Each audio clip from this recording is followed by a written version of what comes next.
Welcome to Touch to Click. In this video, I'll guide you through how to convert WPS Office to PDF in a simple and easy way. Now let's get started. Step 1. Open the WPS Office app on your phone and open the document you want to work with. This is important because the conversion process starts from the document you have open. Step 2. Tap the plus icon to start a new project. This button is usually easy to find and helps you create or edit content inside WPS Office. Step 3. Tap on the document option and select blank document. This gives you a fresh canvas where you can add or edit text before converting it to PDF. Step 4. Type the text you want to add to your document. This is where you include all the content that you want to appear in the final PDF file. Step 5. Tap the A icon in the text bar to change the text color. This option helps you customize the look of your document and make it more readable or visually appealing.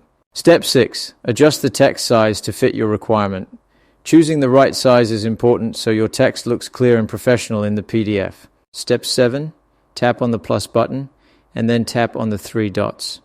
From there, tap on the File option at the top of the screen, which allows you to access saving and export features. Step 8. Tap on Save as from the available options.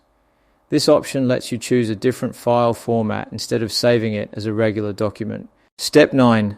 Choose the destination folder where you want to save the PDF.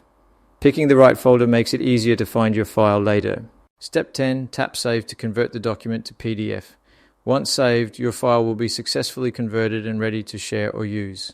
Thanks for watching, and don't forget to subscribe to Touch to Click for more helpful tutorials.